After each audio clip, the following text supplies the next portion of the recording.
Hello friend, कैसे हैं आप लोग। स्वागत है आपका हमारी वीडियो एजुकेशन चैनल में। मैं लेके आई हूँ home science chapter wise video. अगर आपको वीडियो हमारा पसंद आते हैं तो please like and comments and subscribe ज़रूर करें और हमें कमेंट करके बताइए कि आपको किस किस सब्जेक्ट की वीडियो चाहिए। हम पूरी कोशिश करेंगे आपको सारे सब्जेक्ट की वीडियो प्रोवाइड कराने के लिए। चलते हैं वीडियो में आगे। ये चैप्टर वाइज वीडियो है। मैं कल वीडियो डाली हुई थी कि गृह विज्ञान प्रयोगशाला की विशेषता तक मैं डाल दी थी। ये न्यू चैप्टर है, गृह विज्ञान शिक्षण की विधियाँ। आज हम पढ़ेंगे ये बहुत ही मोस्ट इम्पॉर्टेंट चैप्टर आया है, गृह विज्ञान शिक्षण की विधियाँ। ओके, चलते हैं आगे।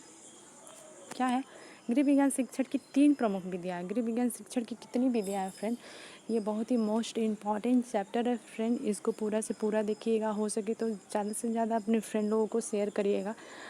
चलते हैं वीडियो में कि गृह विज्ञान शिक्षण की कितनी विधियाँ हैं फ्रेंड। तो गृह विज्ञान शिक्षण की 3 विधियाँ हैं। कौन कौन सी है? शिक्षण, शिक्षार्थी और पाठ्यक्रम।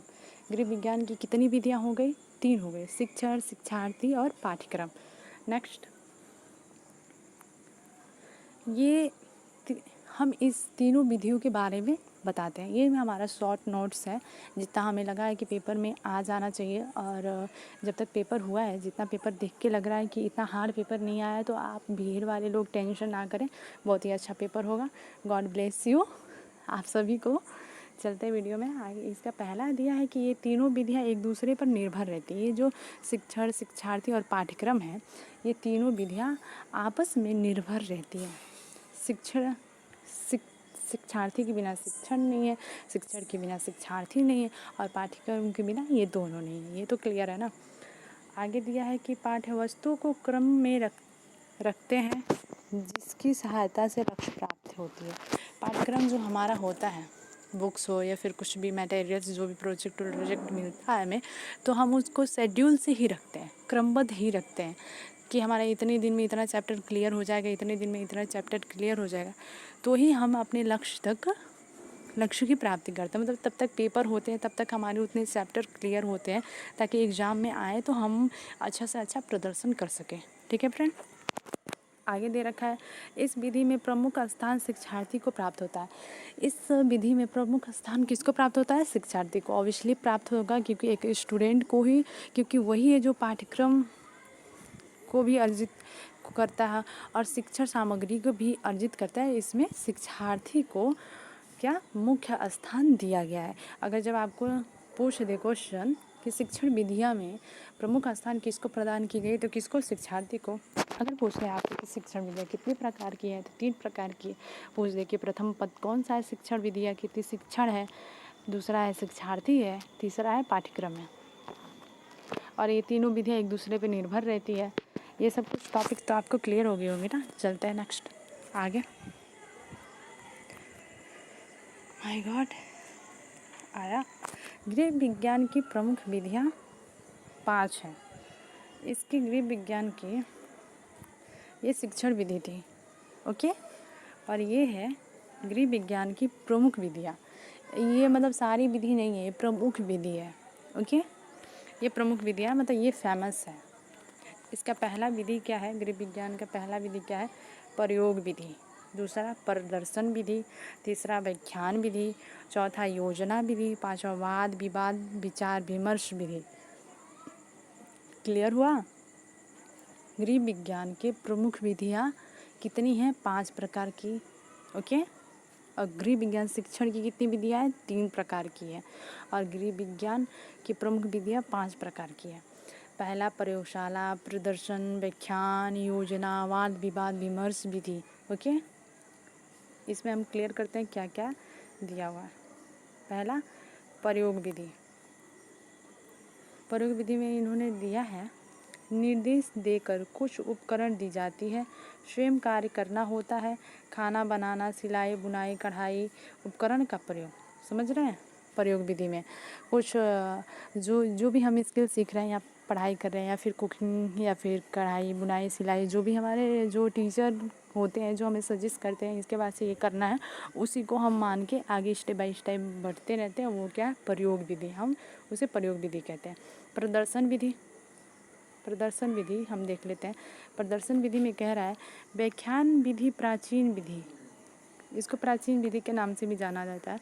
पुस्तकों के आधार पर, पूर्व ज्ञान के आधार पर शिक्षक द्वारा व्याख्यान 4 आधारभूत लक्ष्य हैं। ओके, प्रदर्शन विधि जो है वो व्याख्यान विधि के नाम से जाना जाता है, प्राचीन विधि के नाम से जाना जाता है। पुस्तकों के आधार पर, पूर्व ज्ञान के आधार पर शिक्षकों द्वारा, ये पुस्तकों, पूर्व ज्ञान या शिक्षकों के आधार पे 4 व्याख्यान के 4 आधारभूत लक्ष्य हैं। जो व्याख्यान है मतलब जो प्रदर्शन विधि है ये उसको व्याख्यान विधि कहिए।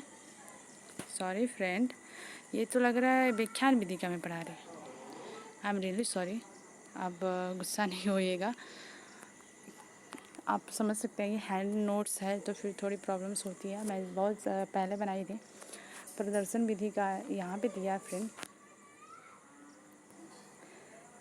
यह एक अपव्यय उपयोगी विधि है। यह एक अपनय उपयोगी विधि है। शिक्षक शिक्षार्थी में एक प्रवाह अमूर्त को मूर्त रूप में अर्थात शिक्षण। यह एक अपयन प्रयोगी विधि है जो अमूर्त से मूर्त की तरफ लेके जाता है। ओके, और दूसरा क्या है? तीसरा व्याख्यान विधि। व्याख्यान विधि को मैंने जो गलती से उसमें बता रही थी वही है फ्रेंड, उसके लिए आई एम रियली सॉरी। व्याख्यान विधि क्या है? व्याख्यान विधि प्राचीन विधि पुस्तकों के आधार पर, पूर्व ज्ञान के आधार पर और शिक्षकों के द्वारा व्याख्यान विधि के 4 आधारभूत लक्ष्य बताए गए हैं। कौन कौन से? प्रेरित करना, स्पष्ट करना, पुनरीक्षण करना, विस्तृत करना। ओके, कौन कौन से? प्रेरित करना, स्पष्ट करना, पुनर्निरीक्षित करना, विस्तृत करना। ओके, नेक्स्ट हम चलते हैं। हमारा चौथा है योजना विधि। क्या फ्रेंड? योजना विधि के जनक कौन है? W.H. किलपैट्रिक। हमने लिख भी दिया वहाँ पे। योजना विधि के जनक कौन है? किलपैट्रिक। इसमें दिया है मनोवैज्ञानिक आधार पर। ओके, ये 4 आधारभूत थे इनके लक्ष्य। ये मनोवैज्ञानिक आधार पे 3 प्रकार से: अभ्यास का नियम, तत्परता का नियम, प्रभाव का नियम। ओके, नीचे दिया है योजना के आधारभूत तत्व। इसे योजना के आधारभूत तत्व के आधार पे क्या क्या है? वो मनोवैज्ञानिक के रूप में था और ये योजना के रूप में है। योजना के रूप में 7 है पूरे: वास्तविकता का सिद्धांत, अनुभव का सिद्धांत, स्वतंत्रता का सिद्धांत, सानुबंधता का सिद्धांत, क्रियाशीलता का सिद्धांत, उद्देश्य का सिद्धांत, उपयोगिता का सिद्धांत। ओके, एक बार मैं और पढ़ती हूँ। देखिए, योजना विधि का मनोवैज्ञानिक विधि के आधार पर है अभ्यास का नियम, तत्परता का नियम, प्रभाव का नियम, और वही योजना के आधार पर दे दिया उसको वास्तविकता का सिद्धांत, अनुभव का सिद्धांत, स्वतंत्रता, सानुबंधता, क्रियाशीलता और सौद्देश्य और उपयोगिता। ओके, लास्ट दिया है वाद विवाद विचार विमर्श विधि। इसके है ये ओवर 1929 में इसकी खोज की गई थी। वाद विवाद और विचार विमर्श, इन्होंने इसका खोज किया था। ओके, वाद विवाद और विचार विमर्श का पता है, भाषण देते हैं, कोई वाद विवाद करवाते हैं, बहुत कॉलेज स्कूलों में होता है ऐसा, वही है ये। आगे हमारा नेक्स्ट टॉपिक संतुलित आहार। ये हम नेक्स्ट वीडियो में क्लियर करेंगे। ये हमारा चैप्टर ख़त्म हो गया। हम संतुलित आहार को नेक्स्ट वीडियो में क्लियर करेंगे। फ्रेंड, हम फिर से एक बार आपको शॉर्ट फॉर्म में बताते चलते हैं कि गृह विज्ञान शिक्षण विधियाँ हम लोगों ने पढ़ लिया। गृह विज्ञान शिक्षण की प्रमुख विधियाँ हम लोगों ने पढ़ लिया, टॉपिक क्लियर कर लिया। ओके, अब हम नेक्स्ट वीडियो में आपको संतुलित भोजन आहार बताएंगे, क्योंकि नहीं तो ये वीडियो काफ़ी बड़ी हो जाएगी। आपको हमारी वीडियो कैसी लगी है? थैंक यू सो मच, हमें ज़रूर बताइएगा। लाइक एंड सब्सक्राइब ज़रूर करिएगा फ्रेंड। Bye, take care.